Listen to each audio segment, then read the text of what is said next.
Hey, Lou. I gotta, Thinking might- I'm Hey, hey. unmuted. Oh, now you're good. Hey, look at that. I found these two cards. And they're like old time ball players, like a reproduction thing. Ah, I'll either send them to your house or I'll send them to the office. okay, you got. Thanks, Lou. That's amazing. I had a request from a friend of mine. He got a letter from India. I mean, a phone call from India that says that if he doesn't give him the charge card, he's back to, no. Now, my friend received a 2801C, and I guess they're gonna garnish his wages. Got it. Okay. What is that? Um, I think he made too much money. 2801C, huh? 28001C. It says it's a lock-in letter. You got a lock-in letter. Yeah, it's an employee withholding certificate. But you see this letter would determine you're not entitled. So that should just be stating that the individual is not, they don't accept that individual filing exempt on a payroll. It shouldn't be a garnishment though. You could forward it over to me and I'll take a look at it or email Tony, it to me. Can I ask you a question, Tony? Sure. Please do not take this as a complaint, okay? Okay. So, like 2-3 years ago, I went to your office to do my taxes for the first time. Mhm. And there was a big mess with my appointment. They moved it, they didn't move it. So literally, I was sitting outside for 3.5 hours until I got tired. I said, what's going on? And well, you don't have an appointment. I said, what do you mean I don't have an appointment? I mean, it's a small hole. I mean, it's not that it's huge that they don't see me. So I said, talk to the other lady. I was with my wife. So at the end, I got tired. I said, you know what? Forget it. And I left. I need a good CPA to do my taxes. You think you can help me? I mean, I don't mind to wait, but I just don't like to go and sit and then they tell me after 3.5 hours, you don't have an appointment. Make him wait. I'm like, what? Well, sure. I can't really speak to your experience of either having an appointment or not having an appointment. I don't know what. That's over. It's over. It's all story. I don't even remember the name of the guy I was gonna see. But my question is, can I set up an appointment with you? I don't care if I have to wait. Thank God I have an office next door, so I can see it at the office. So, Sure. I mean, possible?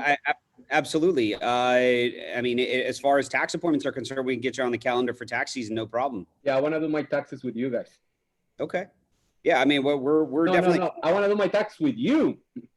Which is fine. Yeah, absolutely. We just got to get you on the calendar and get you all set up for the appointment. I want to be just a normal client. Like I go and I see it and I wait, and I don't want nothing special.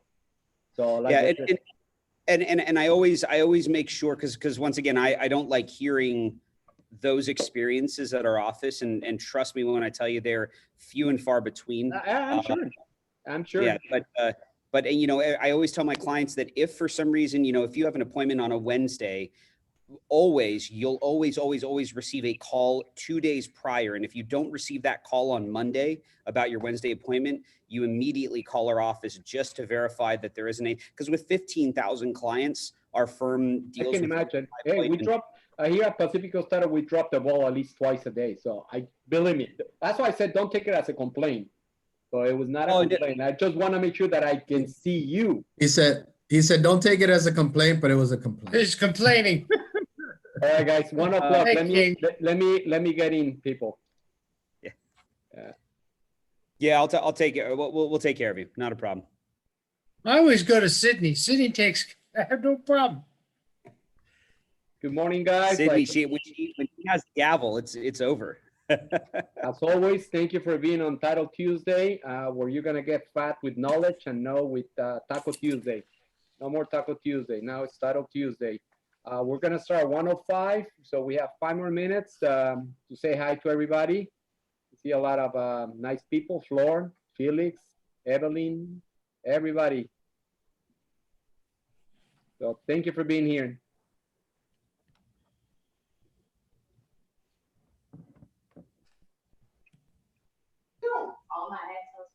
prepare me.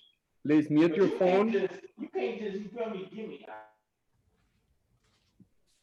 Thank you.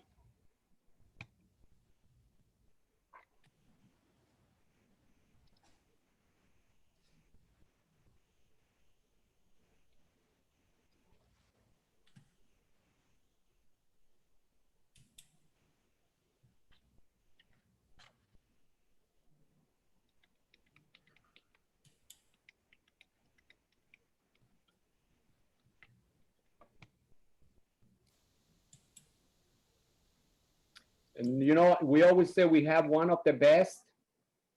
Well, I would like to say, if I said that we have one of the best, I'm a liar. We have the best speaker today. This is by far, you're gonna enjoy this training. He is the best. I was just begging for him to take it, to take me, to give me an appointment to do my taxes, and he finally said yes. You're very lucky. I am.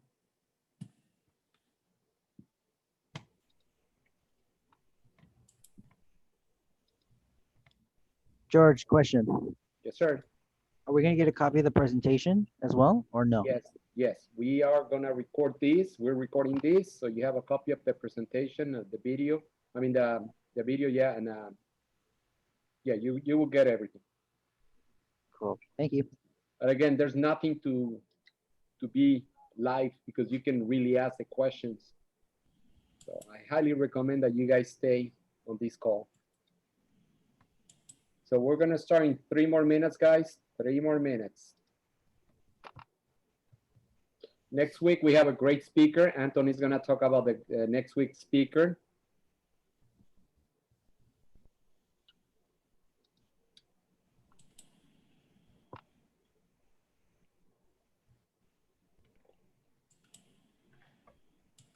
I don't know you guys, but I am so tired of Zoom meetings. I'm gonna be a hugger and a kisser as soon as we finish this pandemic.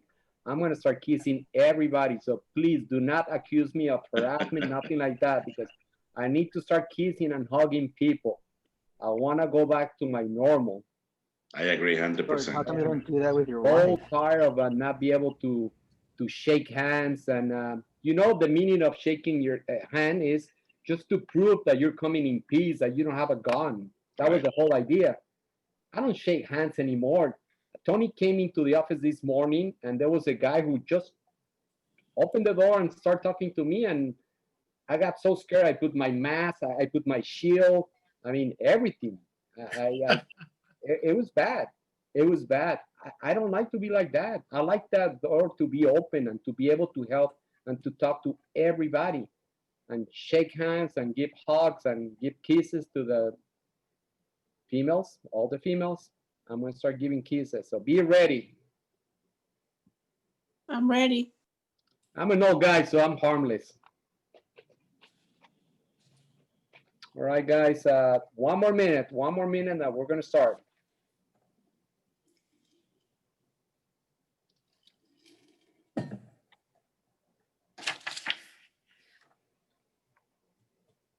Justin, nice seeing you.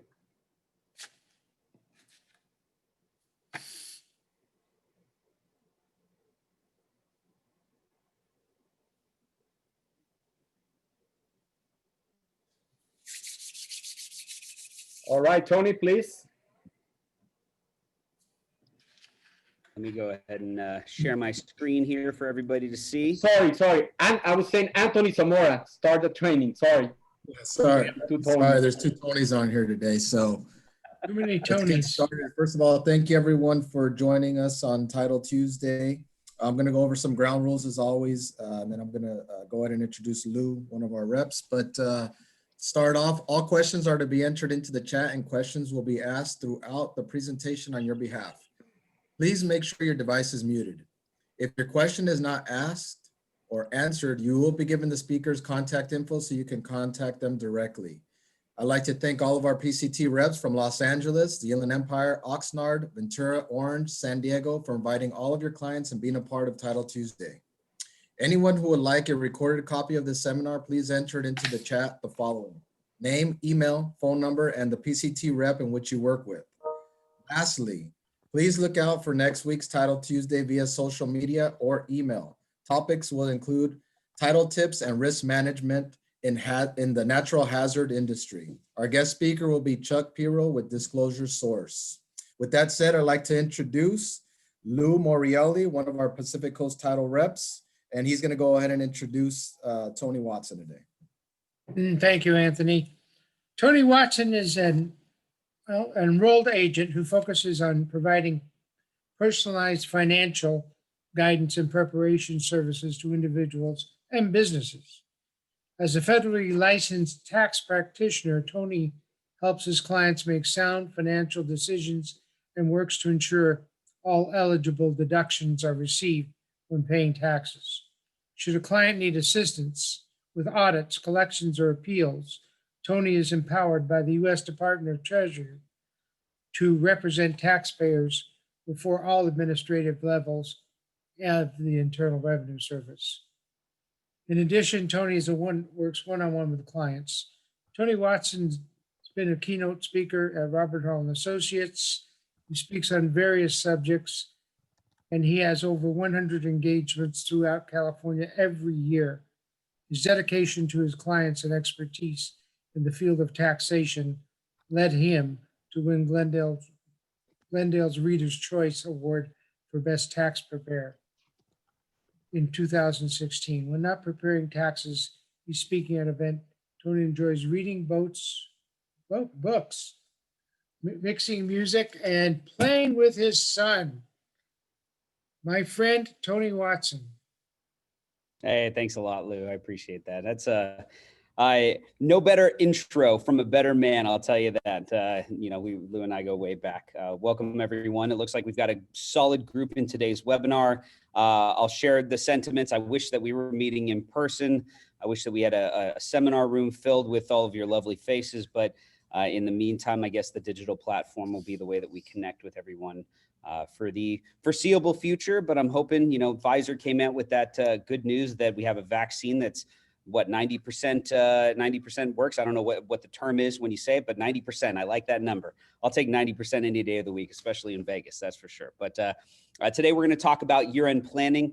I myself, I'm super busy right now with my own year-end planning, with my own businesses, my own real estate transactions. I'm sure that all of you have had a very interesting year, hopefully a very prosperous year. You set aside the pandemic, set aside the election, set aside everything that's happening. I hope that business has been not only interesting, but a little eye-opening for everyone, because I'm not going to say that it's been a terrible year across the board, because I've had several clients call in the past couple weeks saying, hey, listen, I need to sit down and put a plan in place because my income over the past 3-4 months has just absolutely skyrocketed. So we've been hearing some good news coming out of the real estate field, but that means that it just kind of puts the spotlight back on the importance of year-end planning. So I'm glad that you're all taking some time out of your busy days to be here today. So I'm going to go ahead and share my screen here and get the PowerPoint all loaded up.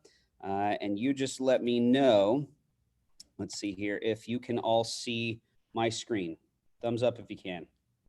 Yep, beautiful. All right. So major moves for major tax savings. Obviously, we're heading into November right now. We've got about a month and a half left, maybe not even a month and a half, maybe a month and a week left to make some major moves to help us retain more of this wealth that we've earned ourselves in our businesses in the 2020 tax year. 2018 was a unique year. 2019 was a unique year. 2020 was very unique. But this is actually only the second year that we've been filing under the new tax code. Now, obviously, with 2021 on the horizon, we might see a whole new tax bill in 2021. I don't think that they're going to push too much through in 2021, possibly push everything off till 2022. It usually takes about a year and a half for any major implementations of new tax code to go through its full process. But we don't want to worry too much about 2022, let alone 2021.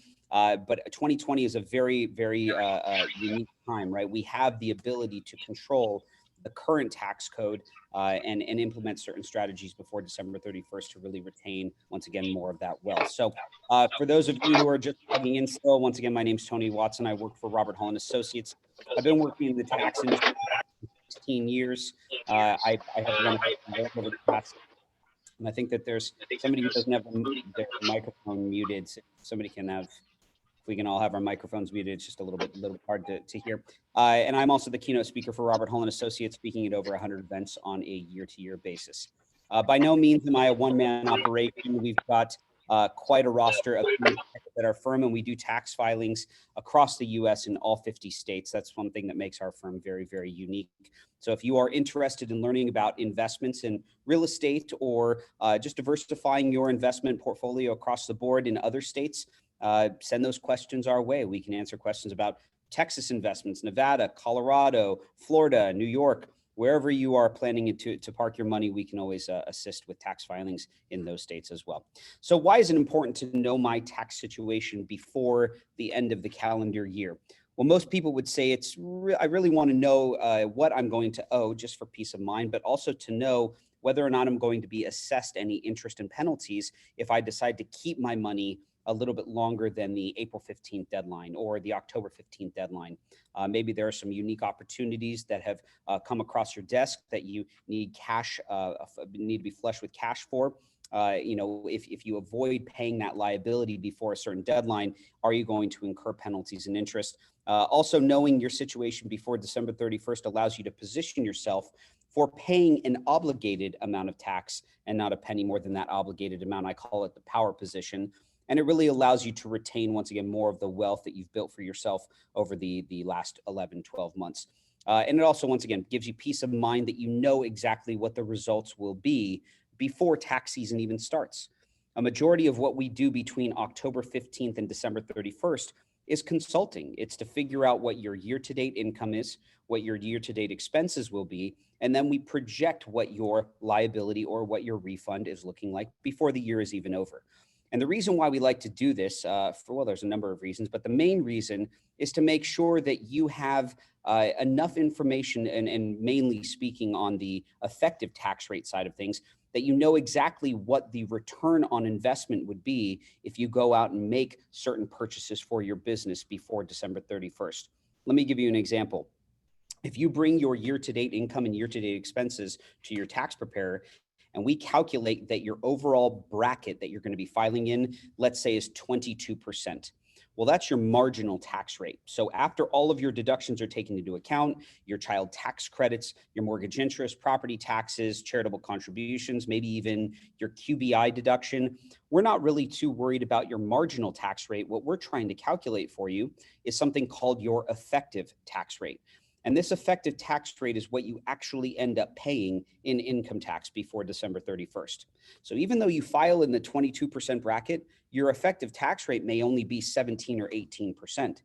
Now, why is it important to know the difference between the two? Well, it's because if you're in the marginal tax bracket of 22%, you can't just assume that all of your deductions are going to save you 22 cents on the dollar. That's not really how it works.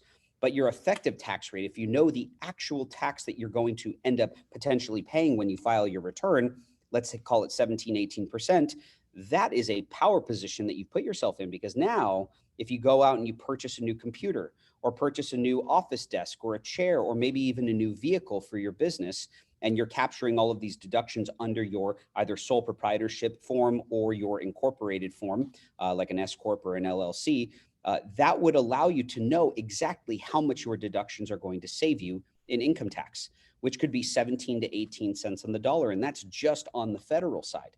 So the way that I look at it is if I can calculate that effective tax rate and I go out and I reinvest my profit back into my business, I'm essentially receiving a 17 to 18% discount on any business deduction I'm able to capture before December 31st. Now, I did want to mention before I move on to the next slide that there are a couple deadlines that we need to talk about first and foremost. You hear me talking about this December 31st deadline. Well, that's just the end of all of our calendar years, right? So when we go out and spend our money as cash basis taxpayers, all of the deductions that we're trying to take, most of them, I'd say that 98% of your deductions need to be captured before December 31st. So the money needs to be spent before January or between January 1st and December 31st. There are very few things that you can invest your money in after January 1st for potential tax savings write-offs. An IRA contribution can happen after the end of the year. A profit sharing plan contribution can happen after the end of the year. An HSA contribution. So a couple things here and there. But when we talk about the major write-offs, We're talking about the computer upgrades, the office furniture, prepayment of travel or legal and professional fees, or car purchase or a new lease of a vehicle. These are all deductions that we want to capture before the end of the calendar year. Remember that April 15th and March 15th is only a filing deadline for corporations. April 15th is only a filing deadline for the individual filing. So those are only filing deadlines. Those are not deadlines for you paying your tax. And so the misconception within the tax industry, or misinformation sometimes as well, is that, oh, well, my taxes aren't due until April 15th, when in fact that is not the case. See, each year is broken down into quarters, and the end of the fourth quarter is January 15th. So technically the deadline to pay your overall liability, whatever that potential liability would not be April 15th, it would be January 15th. And so the government requires you to put together a couple calculations before the end of the year to avoid penalties and interest. Now, some of you might opt to pay your taxes whenever you file your tax return. You know that you're going to be assessed penalties and interest, but to you, keeping all of that cash flush in your bank account gives you a power position to invest the money the way that you want to invest it. And as long as the ROI, the return on your investments throughout the year, are greater or they exceed the penalties and interest on the back end, then overall that might have been a good investment for you. But if you're that person who wants to plan ahead where you don't want to pay a single dime more than you're obligated to pay to Uncle Sam and the state of California, the IRS requires you to cover one of two numbers before, not April 15th, but before January 15th. And so through a proper year-end W-4 review, we are trying to calculate what your overall prepayment should be in order to avoid these potential assessments of penalties and interest. So you have to cover 90% of your current year liability or 110% of your previous year's liability, whichever is greater. This is to avoid penalties and interest. It's not a requirement. It's just if you're that person who doesn't want to overpay the government, these are the numbers that you have to cover by January 15th.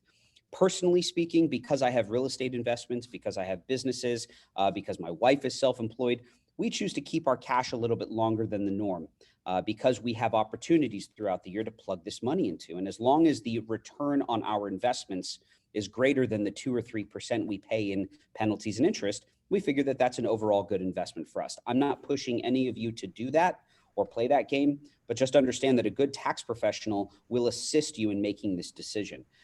If you want to prepay the liabilities, remember 90% of the current year liability or 110% of the previous year's liability to avoid any potential penalties and interest.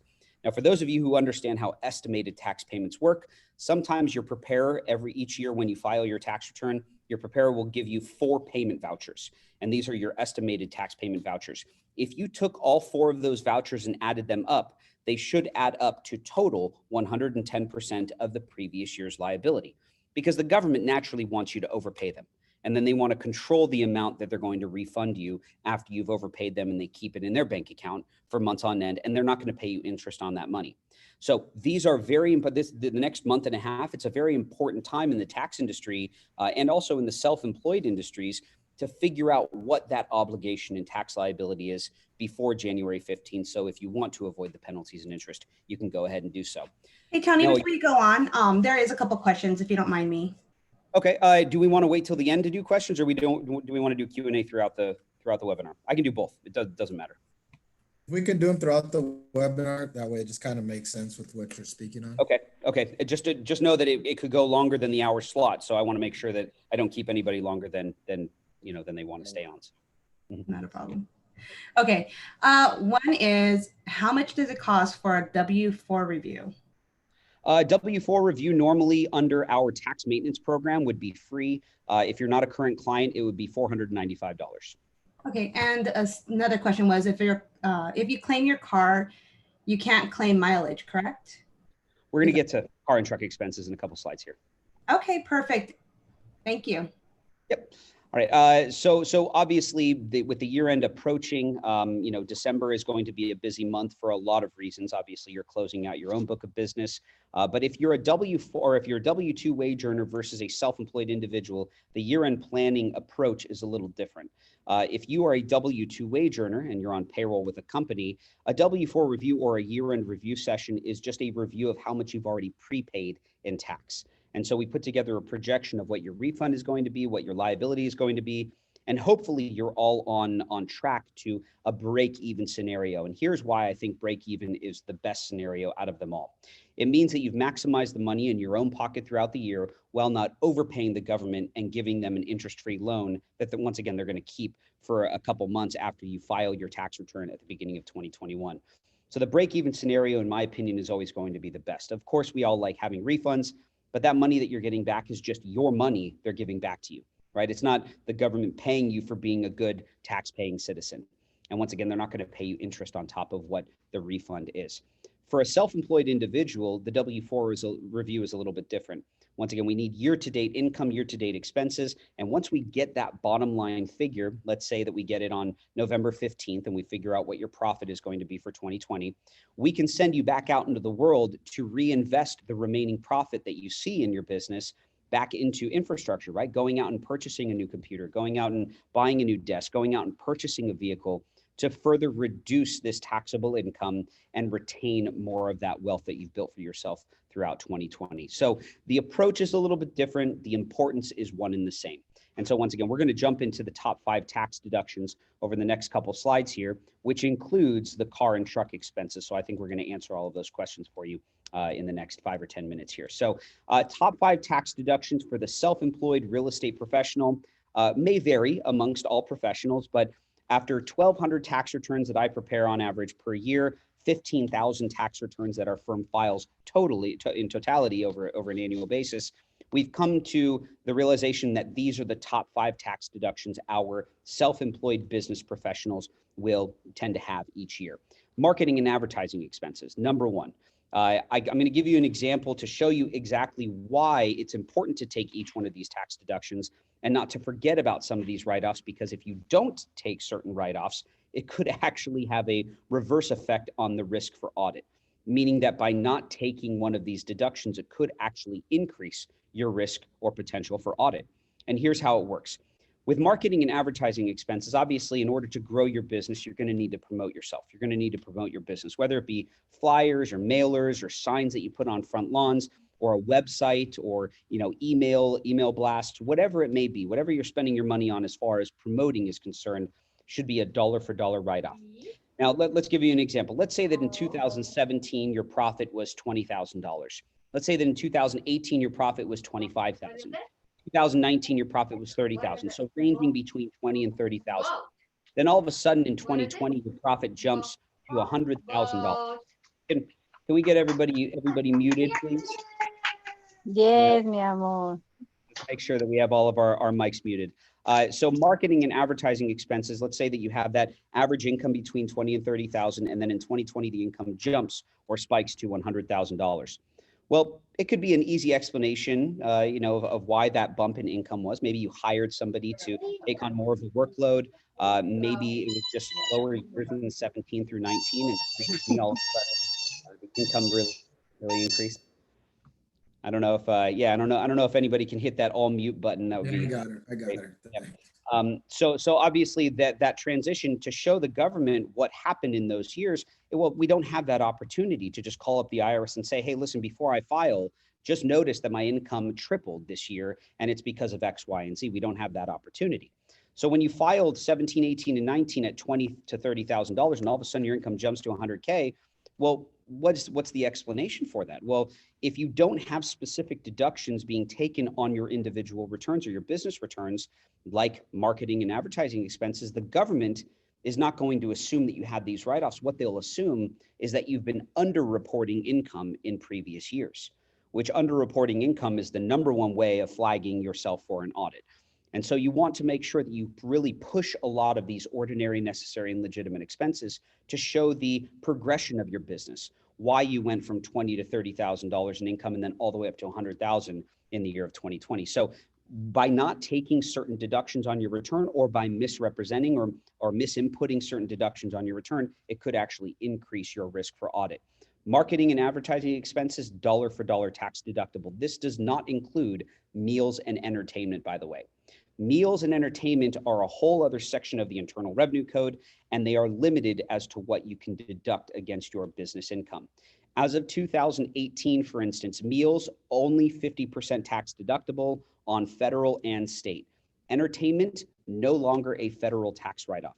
So there are some significant adjustments to the Internal Revenue Code from an entertainment perspective that just started, 2 years ago in 2018. And so if you mix and mingle a lot of these deductions, put them all into marketing and advertising, sure, you might be allowed 100% of that as a write-off, but in an audit scenario, a lot of that would be kicked out. And so you want to make sure that you separate and you diversify your investments as much as possible to show the government that, hey, I have a little bit of all of these ordinary, necessary, and legitimate expenses. While we're on the topic of kind of requirements that need to be met for write-offs, every deduction you take has to meet 3 very specific requirements with the IRS. Each deduction needs to be ordinary in business, it needs to be necessary for you to do business, and it needs to be a legitimate write-off. So ordinary, necessary, and legitimate. Above and beyond that, make sure that you're being reasonable with how you're writing or how much you're writing off. I have a lot of clients say, well, 50% of my home is used for business.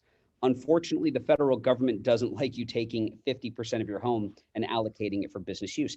It may be true. I'm not saying that it might not be true, but at the end of the day, you need to make sure that if you're putting 50% on there as your allocated office space inside of your house, that you actually have the square footage readily available in case an IRS agent shows up at your door one day wanting to measure your in-home office. It doesn't happen very often, but if you're taking 50% of your 3,000 square foot home as an office space, it might end up doing that. Now, you can tell them to call your tax preparer, which is great. You always want to send them back to us so that we can explain everything to them. But at the end of the day, I doubt that you want that headache. So make sure that it's ordinary, necessary, and legitimate, and above and beyond, be reasonable with what you're trying to write off. Professional supplies and equipment probably has the lowest risk for audit, to be real honest with you. I don't know too many people in today's day and age who can do business without a cell phone, who can do business without a computer, who can do business without a desk or a chair, right? So in 16 years that I've worked in the tax industry, I have yet to see an audit on a computer purchase. I have yet to see an audit on a cell phone purchase. I've yet to see an audit on a chair or a desk purchase. So professional supplies and equipment, dollar for dollar tax deductible in most cases, and you absolutely want to make sure that you maximize the benefit in this deduction specifically because it has such a low risk for audit. I mean, some of us might be buying new cell phones each year. Apple comes out with a new iPhone every quarter, it seems like. And so you'll be switching out your equipment, upgrading your equipment, buying new desks, buying new chairs. Just make sure that you're deducting this the appropriate way to retain more of your wealth to get the max benefit for that deduction. Now, car and truck expenses, we're going to spend a little bit more time on this deduction because we're going to talk about the differences between leasing versus purchasing and then also actual expenses versus mileage. Let's talk about the mileage versus actual expenses real quick. You cannot take both.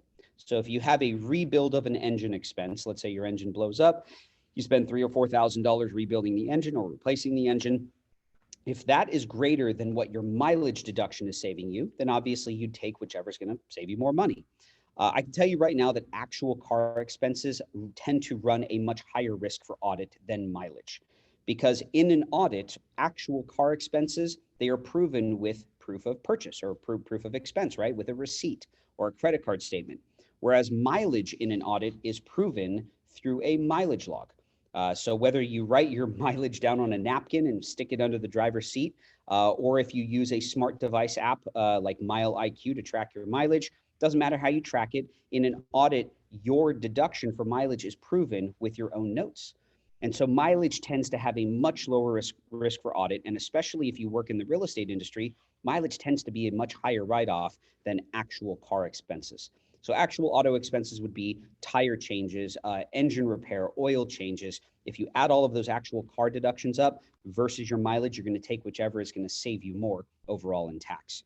Now, when you talk about leasing versus purchasing, as of 2018, purchasing became a much greater benefit than in years past. See, back in 2012, when you purchased a vehicle, you were allowed something called either accelerated depreciation or bonus depreciation.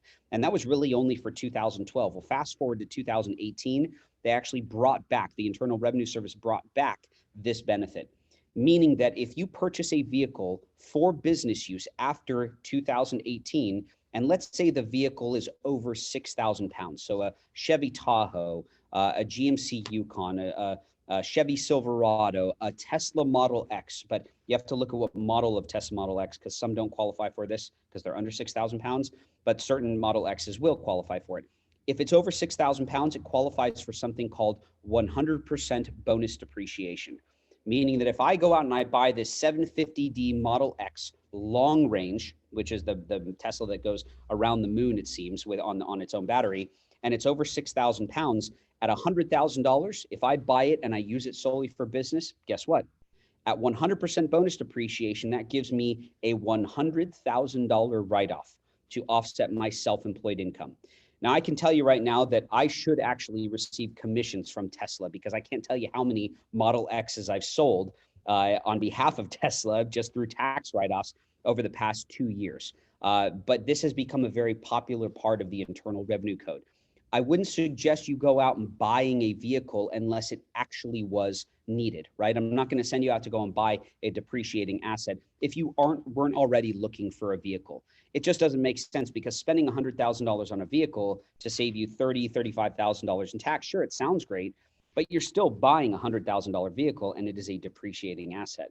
So if you were already looking for a new vehicle, this is where kind of the unicorn scenario comes into play. If I have $100,000 in profit through my business and I'm already looking at buying this Model X and I'm going to use it 100% for my business, that $100,000 write-off could keep me from owing anything in federal income tax.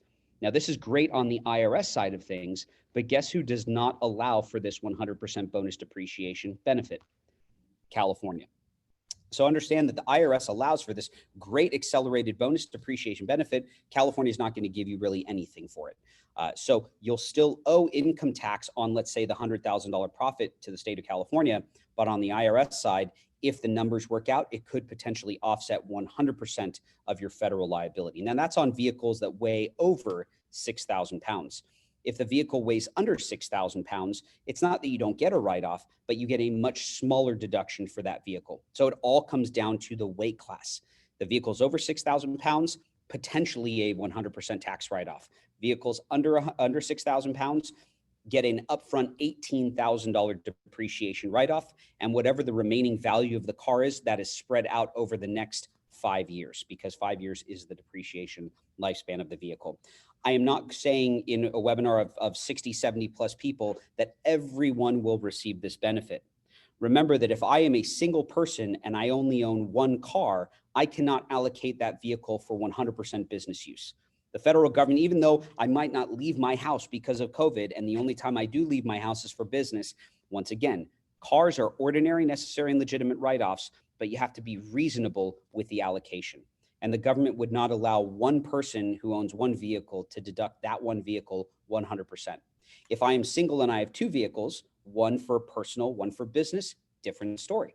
So for that person who owns one vehicle and is just a single filer, you have to have this conversation with your tax advisor as to what the correct allocation is for the write-off. Is it 65% business, 35% personal, 70% business, 30% personal? And I am not going to, if somebody's going to ask me what they should take, I'm not going to give you that answer in today's webinar. I would suggest for you to contact our office so we can talk personally about your own unique and personal situation.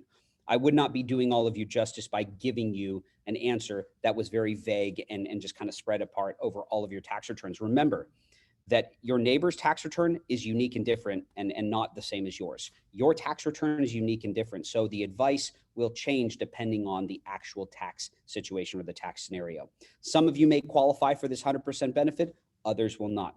Leasing versus purchasing. Once again, purchasing gives you that upfront large write-off. Leasing is not the same. Leasing is not going to give you the full value of the car as a write-off, but it will be a much more lower, but more consistent write-off for you. And at the end of the day, every 2 years, you get a brand new vehicle, but you have to put under like 12 or 15,000 miles on it per year. Otherwise, you pay a penalty for overage and mileage.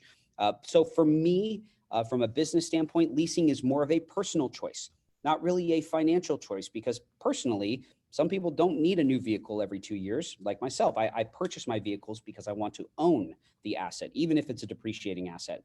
But for some real estate professionals, they want that new vehicle every 2 years. And at the end of the day, it is still a great tax write-off, just not as large of an upfront write-off as purchasing a vehicle is. Once again, everyone's tax return is different.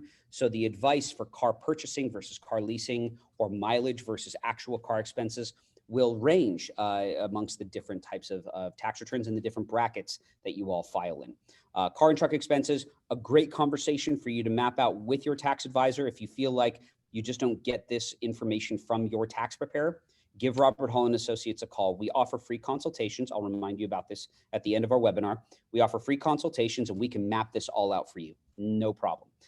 Number 4, legal and professional fees, dollar for dollar tax deductible for the self-employed business owner, not for the W-2 wage earners of the world.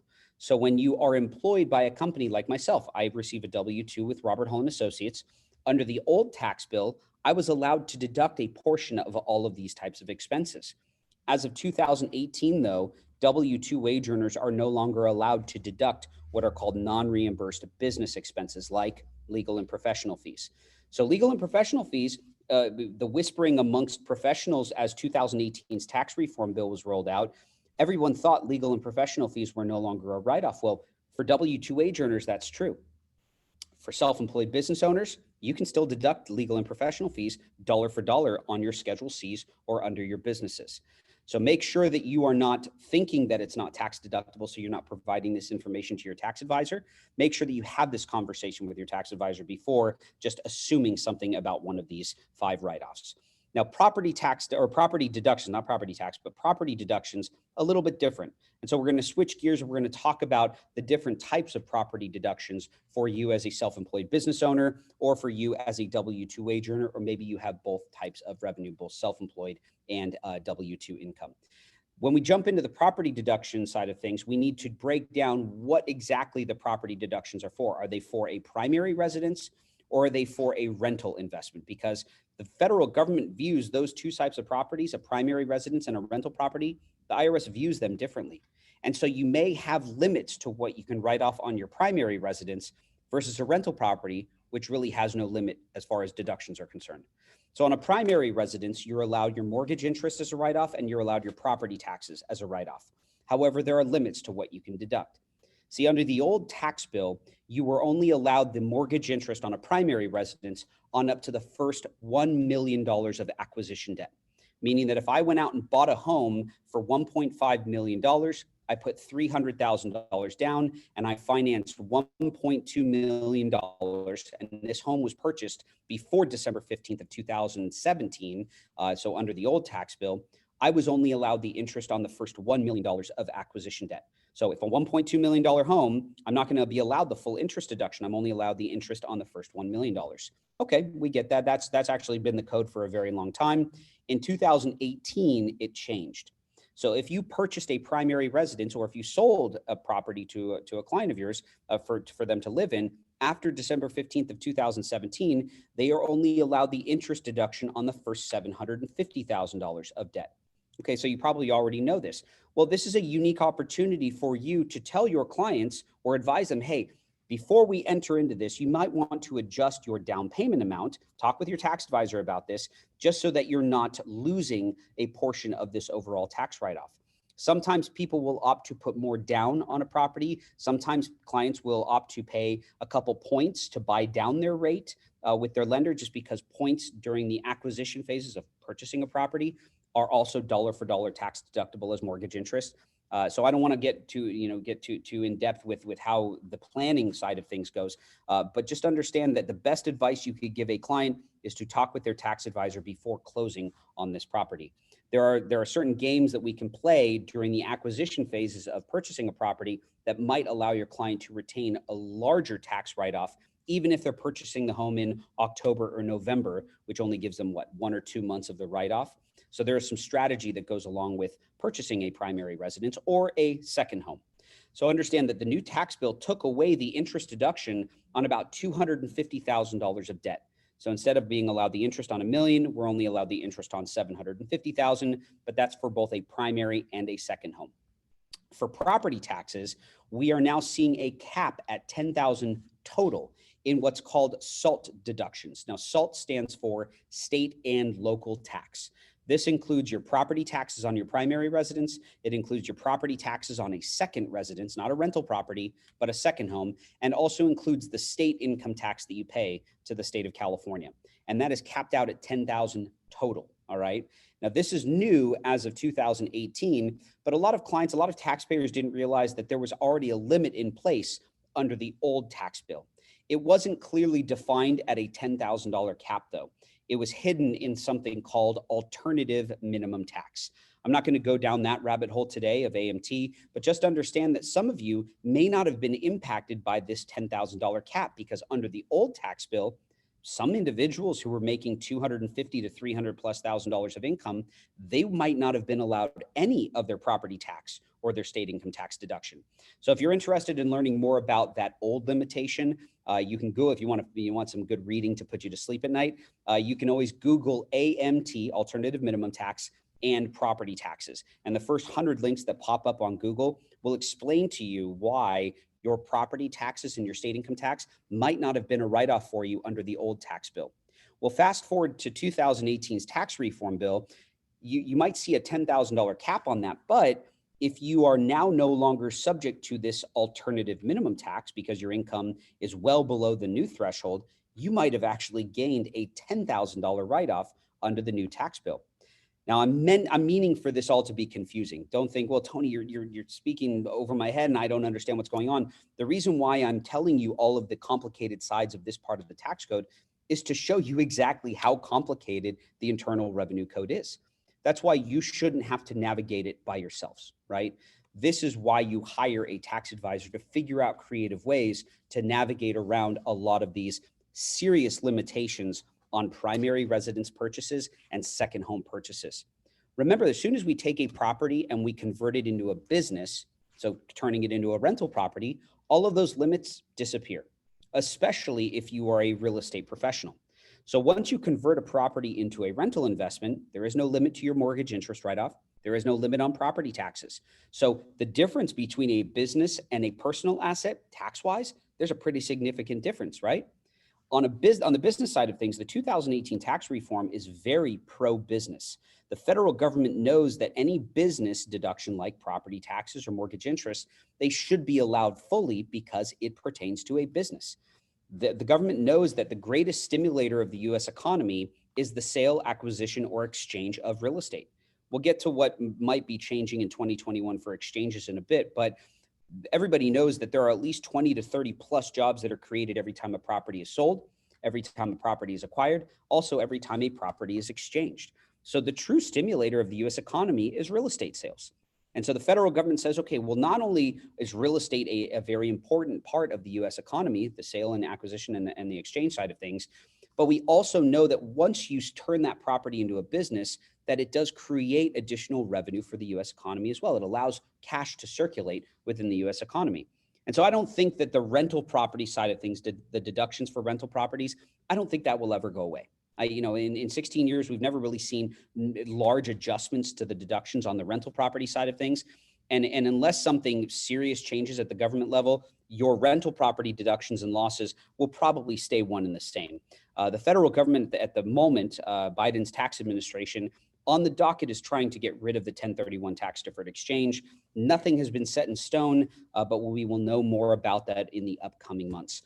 Remember that the exchange industry is $1 billion industry, so I don't think that they're going to get rid of it completely, but they're probably going to do what the IRS tends to do in certain situations, where they will phase people into this benefit and they will phase people out of the benefit. So if you're making under, let's say, $400,000 or $500,000, you'll receive the benefit. But if your income is way higher than that, you might not qualify for an exchange benefit or the benefits of an exchange. So we don't know what the results of that are going to be. Just be aware that there are some significant changes on the horizon.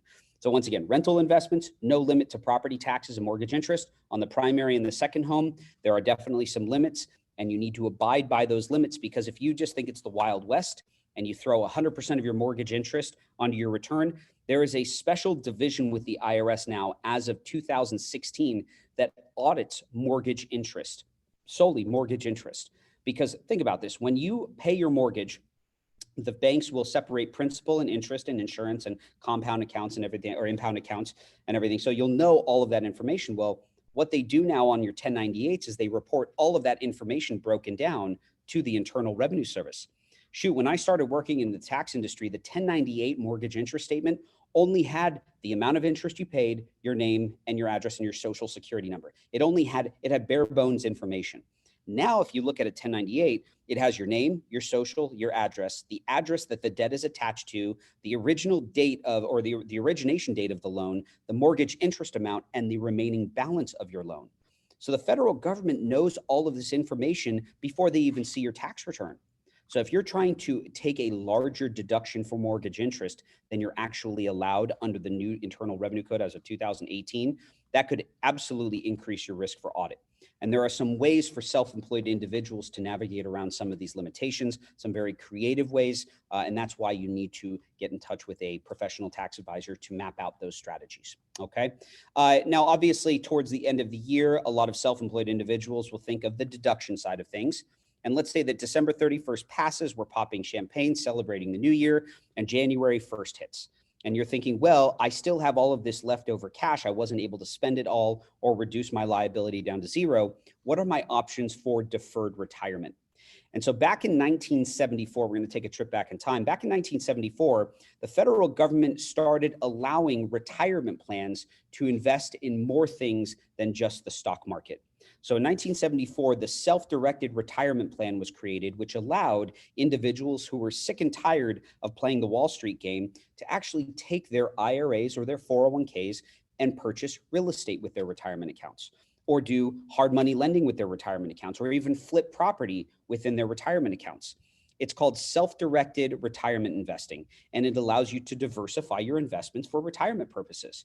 Now, I'm not saying you have to do one or the other. You could very much have a couple $100,000 dabbling in the stock market. You could have a couple $100,000 dabbling in real estate. You can have a couple $100,000 loaned out at 8%, 10% interest rates.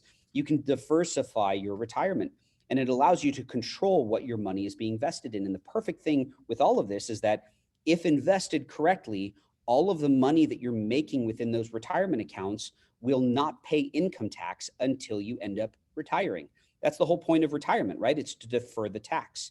Now, some of you might have Roth IRAs, and it's the exact opposite at that point, right? So you pay the tax up front, and then any growth within the retirement account is not taxable. So depending on which account is right for you, once again, you need to have a conversation with a tax advisor about this, possibly even a wealth manager to figure out what's best for you. But these are just options that you have at your fingertips. And once again, it's not very old. Back in 1974, which wasn't that long ago, this was something that was not really well explained to a lot of investors. Back in 1974, Wall Street did not want you to know about this option. And so it only has really become super popular over the past, I'd say, 15 years. But you can, once again, invest in the stock market, or you can dabble in an asset or industry that you have more confidence in. Remember, whether the economy is good or bad, people will always need a place to live. I truly believe that. Whether or not they're paying rent right now, that's a different story, but property will always continue to appreciate in the long term. Sure, we play this little roller coaster game with, I call it the economy roller coaster. And so it will go up and down, but always in the long term, property will always continue to appreciate. And as that appreciates, not only do you see that appreciation value, but somebody else is paying down your debt for you. So once again, diversifying your retirement, a huge tool in the power of planning, not only for tax planning, but also for retirement planning. Now, a couple things that have been kind of come as results of the pandemic, just to squash some misconceptions about what's going on at the government level and at the state level. Some of the overall impacts or effects of the pandemic, it creates longer processing times with the IRS. We sent in some amended returns in April of this year, and they still haven't been processed by the IRS. And unfortunately, there's nothing that anyone can do about this, because at one point the IRS was 8 to 10 months behind in processing. Now they're down to about 4 to 5 months, but with the increased spike of COVID cases, we might be seeing another jump in processing times, or another elongated processing time increase. And when you call the IRS, they'll be very transparent about this. They'll say, well, we received your amended return. It looks like in June, we probably won't get to that amended return until January, which obviously creates a lot of issues for your clients who are trying to purchase real estate, right? When you send in this 4506T for wage and income or tax return discovery, it might not actually show up in the system because it might not have been processed yet. Normally, when it's electronically filed, it's processed almost immediately and usually posts within 2 to 3 weeks. But if for some reason information was received after that, or if there's something wrong with the e-file processing, it could once again take up to 8 to 10 months at one point in this year. Erroneous letters, incorrect assessments, we've seen it all this year. It's truly a nightmare scenario for investors just because the government is very, very slow at processing requests, processing documents that are sent in after the deadline, payment plan requests, direct debit requests of payment of liabilities, and also that creates delays on the tax preparation side.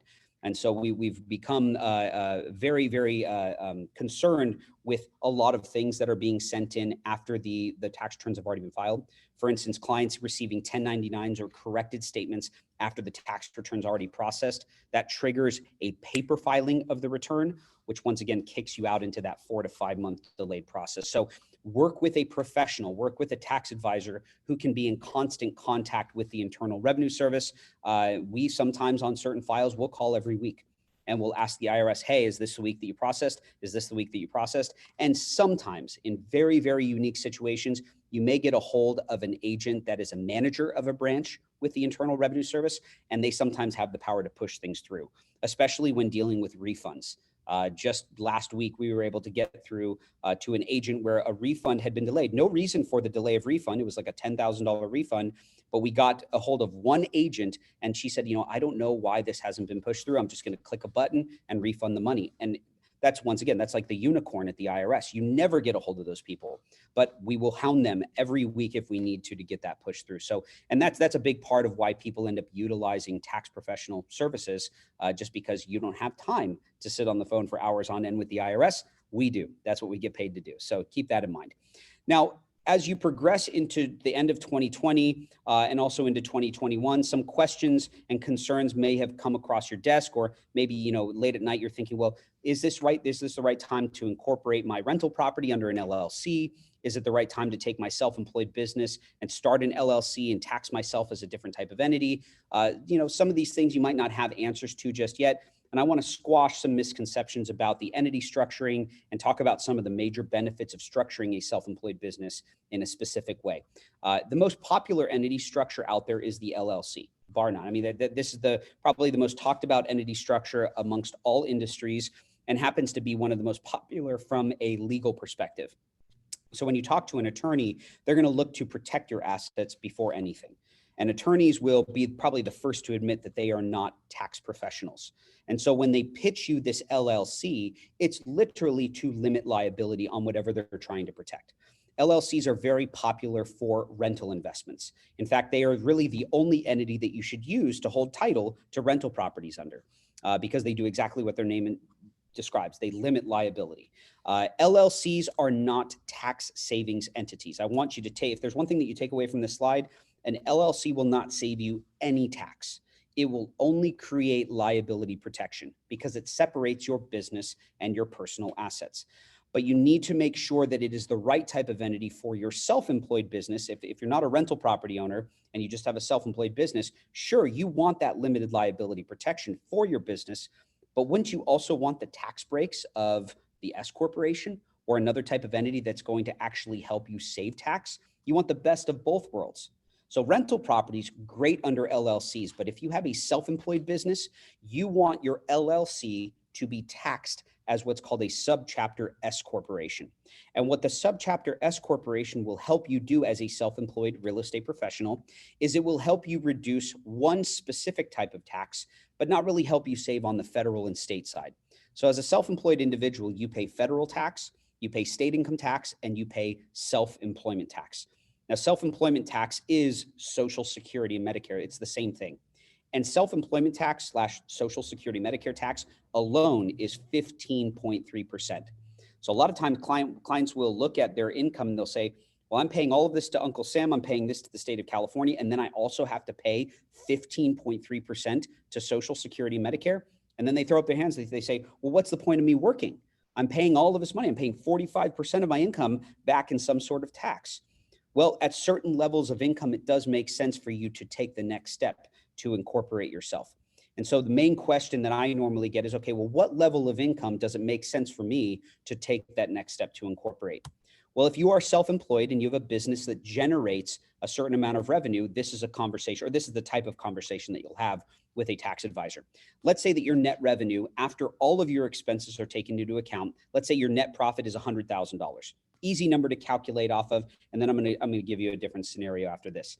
But on $100,000 as a sole proprietor, if you do not incorporate yourself, you pay federal tax, state income tax, and self-employment tax on the full $100,000. That alone could be $35,000, $40,000 in tax right out the gate. So you're thinking, well, I don't want to pay all of that tax. What will the corporation do for me? Well, once you flip your self-employed business to an S corporation or an LLC taxed as an S corporation, by definition, you are technically no longer self-employed. See, now that you're a corporation, you have to be an employee of your corporation, and employees receive payroll. They receive paychecks. And so the federal government says or states that under a subchapter S corporation, you no longer have to pay self-employment tax on your full profit. And actually, it's not even called self-employment tax anymore, is it? It's now called payroll tax because you have to payroll yourself, right? And here's the kicker. S corporations can follow a game called the reasonable salary ruling or the reasonable salary requirement, which allows you to pay yourself a minimum salary of at least 40%. And guess what? You get to write yourself off. Okay, so 40% of 100K is $40,000. So 100,000 minus the W-2 that you just paid yourself for $40,000 leaves your company with leftover profit of $60,000. Now, why the heck are we breaking this all down? What would be the purpose of all of this? Sounds like a lot of paperwork, sounds like a lot of additional filing fees. Well, yes, but the whole point of doing all of this is to save you thousands of dollars in income tax. So here, let's look at these numbers really quick, because originally as a sole proprietor or as an LLC even, because remember, LLCs are not tax savings entities. They're taxed the same way as if you weren't even an LLC at all. So sole proprietors and LLCs pay the same amount of tax. On 100,000, you would have been spending $35,000, $40,000 in tax. But in this scenario, when you pay yourself $40,000, a salary of 40K, and you have leftover profit of 60,000, what you have just done is you've avoided, not evaded. Remember, tax evasion is illegal. Tax avoidance is not. You've avoided Social Security and Medicare tax on $60,000 because it's called payroll tax now, right? And payroll tax is only assessed on your payroll. So you will pay the 15.3% of Social Security Medicare on $40,000, but on $60,000 of your profit, you avoid paying 15.3% of Social Security Medicare tax. Right out the gate, just by filing as a corporation in this instance, you save yourself just shy of $10,000 in overall Social Security Medicare tax. Now, what does it cost to do all of this? Well, to file a corporation return, you're looking at maybe $800 to $900. To run payroll, you're looking at about $600, $700 for payroll. So you're looking at maybe $1,500, and then you've got California's filing fee, which is an annual parking ticket for parking your business in the state of California, which is $800 a year minimum. So you're looking at about $2,300 overall to process a corporation and all of its payroll fees and processing fees. But if it's going to save you about $9,300 in tax, and it costs you $2,300, don't you think financially it still makes sense? Well, that's on $100,000, right? So for you, you're saying, well, I'm not even close to 100,000, so it's not right for me. Well, let's cut that number in half. Let's cut it from 100,000 down to $50,000. It still saves you half of about $9,300. It still saves you about $4,600 in overall income tax. So even at $50,000 in profit, this is not your gross income. This is after all of your expenses have been taken into account. Even at $50,000, it saves you more than double what it's going to cost you. So just keep that in mind. Just because you think that corporate America only, or corporations only belong to the billion-dollar business of the world, kick that idea out of your mind. I have clients who actually meet these requirements at about $40,000 of net profit. And at that point, sure, it's kind of a break-even scenario, financially speaking. It's going to save them almost as much as it's costing them. But at the end of the day, that's good enough for me, because what do I receive on top of basically the financial break-even scenario? I'm now receiving greater asset protection, and the corporation is now paying for all of the costs that I'm incurring for being incorporated. So these are great situations, great conversations for you to have with your tax advisor to make sure that money is not being left on the table. I have a lot of clients, new clients, who come in to do consultation. We look at the numbers. We're thinking, for the past 10, 15 years, you've been making $200,000, $300,000 in profit. And it always makes me sick to my stomach to calculate how much tax has been paid on income that shouldn't have been paying tax. And I can tell you right now that most scenarios, most conversations that we have, if it does end up seeing, 5, 10, 15 years of a person who should have been incorporated, we immediately file the articles of incorporation, get them set up as a corporation so that they no longer end up wasting money or flushing money down the Social Security and Medicare drains. Remember that it's not that you're not paying Social Security and Medicare. So for those of you thinking, well, what about my benefits? When I start to collect Social Security, I'm not going to have very much. Remember, you're still paying into it, but now we are controlling the amount that you're paying, and you are only paying your obligation in Social Security and Medicare and not a penny more than that obligated amount. Okay, so keep that in mind. A couple things that you want to be aware of that are available for you as far as tools are concerned to better organize your information. I know that a lot of clients are really frustrated. They don't want to hire a full-time bookkeeper, but they also don't want to do the bookkeeping themselves. Well, Mint, for instance, Mint is a great online application that kind of takes the place of a small-time bookkeeping service. It's not meant to do a whole lot of bookkeeping for you, but if you have a small business with maybe 100 to 200 transactions per month, and you don't want to pay thousands of dollars to a bookkeeping service, connect your bank accounts and your credit card statements to Mint. And every time you swipe your card at a Shell gas station, anytime you swipe your card at a Staples or buy something from Amazon, Mint will allocate those expenses into a pie chart, and it'll show office expenses or car and truck expense or home expense. And sure, there will be this uncategorized portion of the pie chart because sometimes it doesn't know where to allocate it. And that's when you go in on a quarterly basis or on a 6-month basis and you teach the program where those expenses should go. Sometimes if I'm out of town and I swipe my card at a gas station that's not in my neck of the woods, it might allocate that to uncategorized because I'm not buying gas there very often. So I just have to go into the program and teach it. It's not artificial intelligence, but it's an algorithm that you're telling the software that, hey, this is actually auto and truck. So anytime I'm at that gas station again, it's going to allocate it to auto and truck. A really, really cool application for you to use. Track My Corp. If you are incorporated and you sometimes forget to pay that $800 annual filing fee, Track My Corp is a reminding software that you can download it, and it tells you when your upcoming filing fees are due. The $800 filing fee, the $25 statement of information filing fee, when the 941 payroll forms are due, so on and so forth. So it's more of a reminding software. MileIQ, probably the most popular.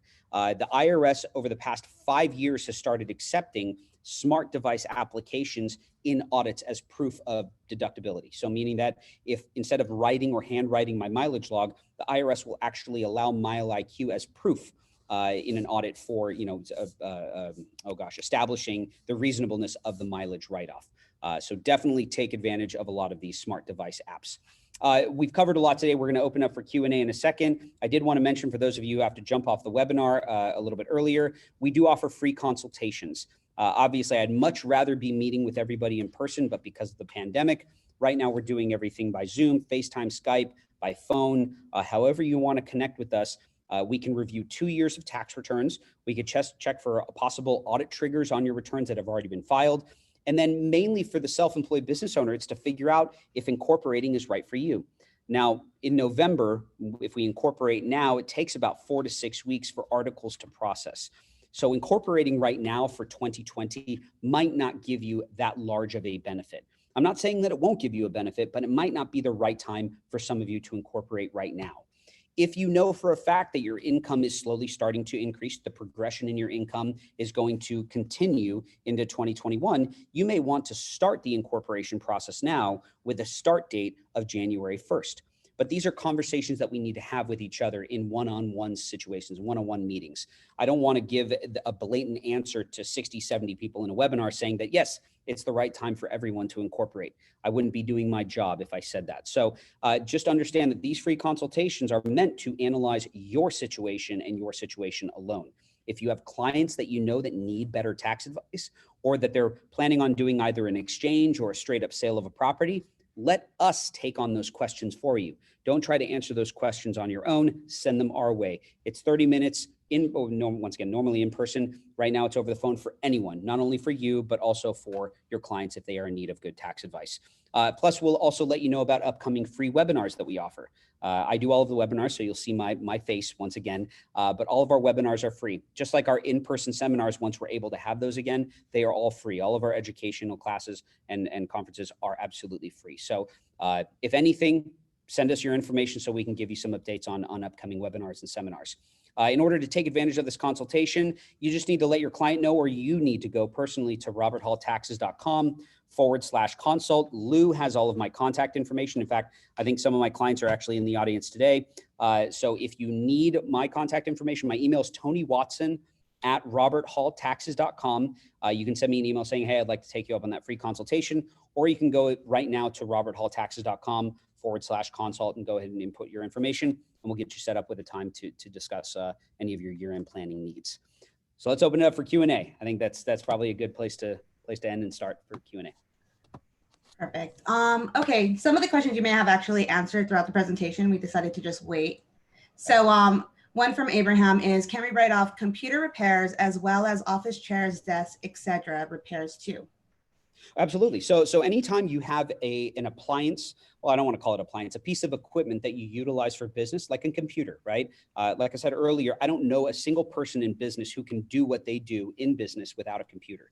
So any maintenance or repairs or upgrades that you have, software downloads that are used for business, those are going to be great dollar for dollar tax write-offs. So desks, chairs, filing cabinets, shelving units, storage units, computers, cell phones, fax machines, computer monitors, Wi-Fi hotspots, anything that you utilize equipment wise or supply wise for business, those are great dollar for dollar tax deductions.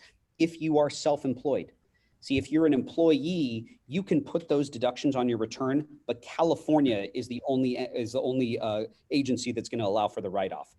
If you're W-2'd, like I am with Robert Hall, I used to be able to write those expenses off, but as of 2018, the IRS no longer allows for unreimbursed business expense deductions. California still allows for it. So the self-employed business owner really gets to take advantage of all of these write-offs. And the goal for you is to reinvest as much of your profit back into your business as possible so that you can retain more of your wealth by reinvesting back into infrastructure. Perfect. Next question was, what mileage is considered? Business mileage. So let's say I put 25,000 miles on my vehicle, and let's say that I kind of take a look at my 25,000 miles and figure that 15,000 is for business and 10,000 is for personal. So I am allowed roughly a 55-cent per business mile write-off on 15,000 miles. It wouldn't be 55% of the full 25,000. So you need to have a conversation with your tax advisor as to what is considered business mileage versus personal mileage. In real estate, you tend to have higher business mileage than personal mileage. That's just the way that the industry is. And the government knows that. The government understands that. As a tax professional, if I was self-employed as a tax advisor, my business mileage would be very low. I don't leave my office very often to do anything unless I'm going to an in-person seminar, which we used to do. But in real estate, you tend to have like 65, 70+% of your mileage as business mileage. And at the end of the day, Mile IQ or handwritten mileage logs, if you handwrite things, those are great ways to prove that deduction if it is ever questioned. And just to give you peace of mind, when I talk about audits, I don't want you to be afraid of that word, because when you utilize a firm like ours, it's not you going to represent yourself in front of the IRS. You actually, part of your tax preparation fee, something called our tax maintenance program, is an audit protection plan, meaning that we represent you in front of the IRS. We represent our work in front of the IRS so that you don't have to go and deal with all of that. And let's be real honest with each other. The IRS would walk all over a person who doesn't understand Internal Revenue Code. That's why we prefer to go on your behalf and argue our stance as to how we prepare the return. Perfect. Next question is from Maribel. She wants to know, what is better to file to deduct expenses? I saw a video regarding Schedule C versus depreciation. So, well, depreciation is kind of coexists with the Schedule C. I don't know what other word to use, but Schedule C is the main form. Schedule C is where you report your income and all of your expenses. And then if you have equipment or like a car purchase or office furniture, those are tangible items, right? So they go on your depreciation schedule, and then an accountant would make elections to either accelerate those deductions or to spread them out over their lifespan. Office furniture tends to have about a 5-year lifespan. Equipment like a computer or a cell phone has a 7-year lifespan. So you have options of how to deduct it. You can either accelerate the deduction and take it all in 1 year, or if you already have enough expenses to offset all of your income, why would you overkill it with the deduction, right? You don't really need it this year because you're already at a zero income balance. Carry it over and spread it out over its lifespan. So carry it forward so you get the benefit in future years. But depreciation flows through to your Schedule C. It's not a separate tax return that you file. It just is an allocation of where your expenses are reported, and then is fully deducted against your Schedule C income. So both are equally as important. It's just you would never put equipment directly on your Schedule C. You'd put equipment on the depreciation schedule, and that offsets your Schedule C income. Okay, next question is, if you are self-employed and have W-2, are you okay to do legal deductions? Well, absolutely. I mean, so if you have a little bit of both, because that's perfect example. I'm the exact same way. I have my W-2 here at Robert Hall. My wife has her own business, and then I have a couple businesses. And so I put most of my business deductions on my Schedule C because that's what they pertain to. My legal and professional fees really have nothing to do with my Robert Hall and Associates W-2, because if we were to incur any legal and professional fees, it would be paid by the firm. It wouldn't be paid by me personally. So any legal and professional fees that I incur, I absolutely will put that directly on my Schedule C business form or my corporate form, where they're both one and the same. It's just corporations file a separate tax return, sole proprietors file on their personal return. But yes, to answer your question, legal and professional fees would be put on the Schedule C, not against your W-2 income. Because at that point, it wouldn't be a write-off, right? If you put it on the Schedule C, it's dollar for dollar, both on the federal and the state side. Okay. And the last question is, if you are declaring a home office, can you still take 100% deduction? 100% of your office expense. So let me dive into more detail about that. Number one, let's squash a misconception. The in-home office deduction, yes, it tends to have a higher risk for audit, but by no means is that a reason not to take the write-off. I strongly dislike, I'm not going to use the word hate, I strongly dislike the advice of tax preparers to not take an in-home office deduction because it runs a higher risk for audit. So, you know, when you have that advice from a tax advisor, maybe it's time for you to seek other tax advice from another preparation firm, because that's just the wrong approach for tax preparation altogether. There is very much a 2 to 3 page part of the Internal Revenue Code that allows you to deduct in-home office expenses. But once again, you have to be reasonable with the square footage that you're allocating. If I have a 4,000 square foot home, I cannot say that 2,000 square feet of my 4,000 square foot home is office space, unless I got rid of my brick and mortar and moved all of my inventory home. And now I have all of my clothing inventory, my offices, my employees all working in my living room, my upstairs bedrooms, which, you know, that very much could be the case since COVID, not being able to access your brick and mortar corporate building, right? So I'm not writing it off as a complete no. I just want to let you know that these deductions have to be reasonable. If I have a 4,000 square foot home, and let's say that 500 square feet is my office space, I can take 500 divided by whatever the total square footage is. I can take that percent dollar for dollar against my self-employed income of my mortgage interest, of my property taxes, of my utilities, of my renter or homeowner's insurance, or if I'm renting, that percentage of my rent or that percentage of my renter's insurance. And then I can also take, if I own the home, I can take that percent of the value of my building and add depreciation as a write-off as well. So once again, whatever that percentage is, yes, that percent is 100% tax deductible against your self-employed income. But once again, ordinary, necessary, and legitimate definitely checks off all the boxes for the in-home office deduction. But above and beyond all three of those requirements, make sure that you're being reasonable with the amount that you're allocating for business space. Technically, you can utilize the room that you're using for business purposes and the nearest bathroom. So you can include that nearest bathroom as part of your in-home office deduction. And do not be afraid to take that write-off, because it is absolutely a legitimate business write-off for you to take advantage of. Tony? Okay. And we have one last question is, what if I own 1/3 of my house, but mortgage payment and taxes are paid by the 2/3 partner? By the 2/3 partner.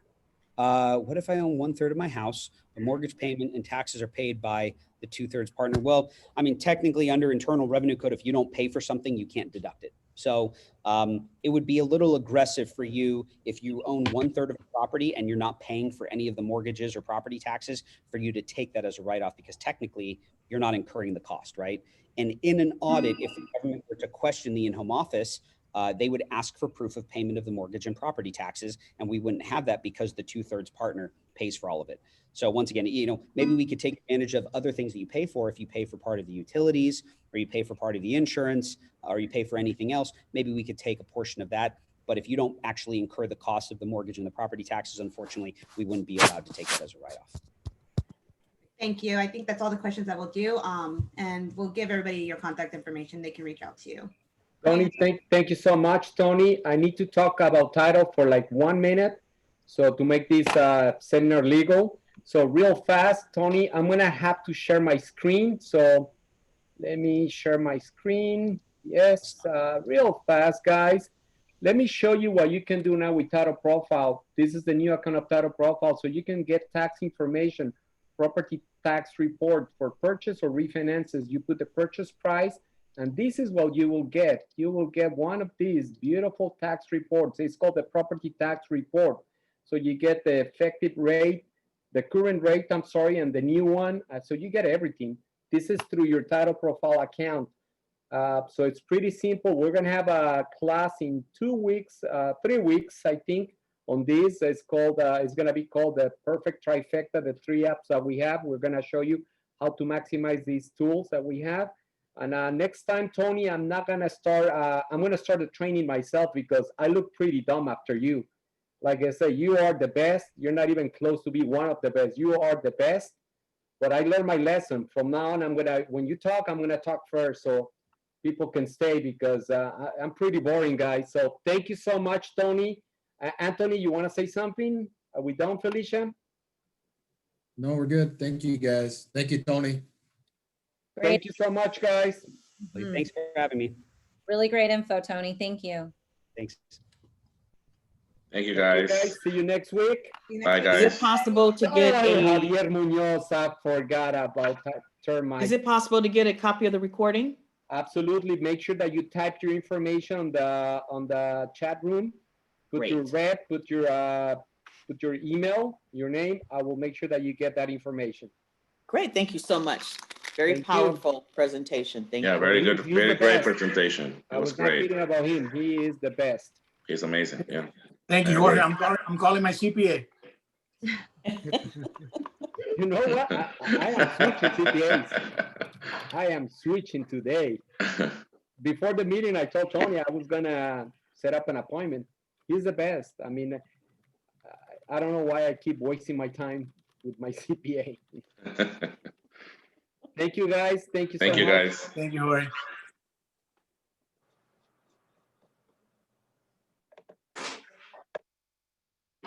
Thank you, Mr. Mesa. Thank you, Normita.